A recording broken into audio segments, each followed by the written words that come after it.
आजकाल अनेक जण महागडे स्मार्टफोन एकरकमी खरेदी करण्याऐवजी ते EMI वर खरेदी करतात। मात्र काही हप्ते थकल्यानंतर कर्ज देणाऱ्या कंपन्या मोबाईल रिमोट लॉक करत होते। मात्र आता EMI वर मोबाईल घेणाऱ्या ग्राहकांसाठी RBIनं मोठा निर्णय घेतलाय।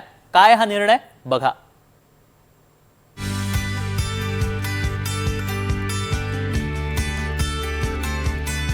आजकाल आयफोन किंवा इतर महागडे स्मार्टफोन आणि लॅपटॉप EMI वर खरेदी करण्याची मोठी क्रेज आहे। जर तुम्हीही असाच महागडा फोन हप्त्यावर घेण्याचा विचार करत असाल तर जरा सावधान, कारण EMI थकल्यास तुमचा तो महागडा फोन डब्बा होऊ शकतो। बँका आणि वित्तीय संस्थांकडून अशा वेळी डिव्हाइस रिमोट लॉक केलं जात होतं। मात्र आता रिझर्व्ह बँक ऑफ इंडियानं या कारवाईला अधिकृत आणि स्पष्ट नियमांच्या चौकटीत आणलंय। हे नवे नियम 1 जानेवारी 2027 पासून लागू होणार असून EMI थकल्यानंतर डिव्हाइस कधी आणि कशा पद्धतीने लॉक करता येईल याबाबत स्पष्ट केलंय। कर्जाचा हप्ता महिनाभर थकल्यानंतर बँक प्राथमिक निर्बंध लागू करू शकते। 60 दिवसांपेक्षा जास्त थकबाकी झाल्यानंतरच संपूर्ण डिव्हाइस लॉक करण्याची परवानगी मिळेल। यामुळे ग्राहकांना हप्ते भरून खाते नियमित करण्यासाठी अतिरिक्त वेळ मिळणार आहे। तर आता RBIच्या नव्या नियमांनुसार डिव्हाइसवर निर्बंध आले तरी ग्राहक पूर्णपणे ऑफलाईन होणार नाहीत। काही सुविधा सुरू ठेवणं बंधनकारक असेल। यात इनकमिंग कॉल, SMS सेवा, SOS किंवा आपत्कालीन सुविधा, कामासाठी आवश्यक मूलभूत फीचर्स सुरू राहतील। यामुळे ग्राहकांचे दैनंदिन व्यवहार आणि आपत्कालीन संपर्क पूर्णपणे बंद होणार नाही। मात्र या नव्या नियमांबाबत मोबाईल विक्रेत्यांनी काय म्हटलंय पाहूया। आजच्या तारखेला मोबाईल घेणं एकदम इझी झालेलं आहे।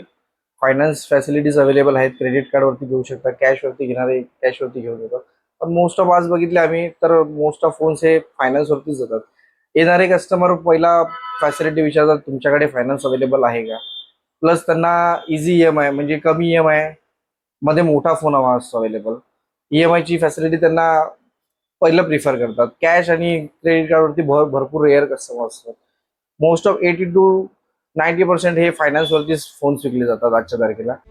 ग्राहकांच्या गोपनीयतेसाठी RBIनं काही कठोर अटी देखील घातल्या आहेत। कर्जवसुलीच्या नावाखाली बँका किंवा वित्तीय संस्था तुमची कॉन्टॅक्ट लिस्ट, फोटो आणि video, SMS, call history, location, data आणि इतर वैयक्तिक माहिती पाहू शकणार नाहीत।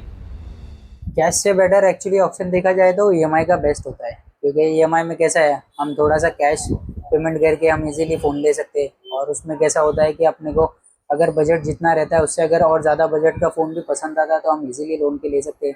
कंपनी हमको वो टाइम भी मिल जाता है, बेनिफिट एक तो, प्लस कैसा है थोड़ा पार्टली पेमेंट करके हम अच्छे से अच्छा फ़ोन प्रिफर कर सकते हैं। EMI वेळेवर न भरल्यास वित्तीय संस्थांना डिव्हाइस लॉक करण्याचा पर्याय कायम राहणार आहे। मात्र आता ही प्रक्रिया निश्चित नियमांनुसार होईल।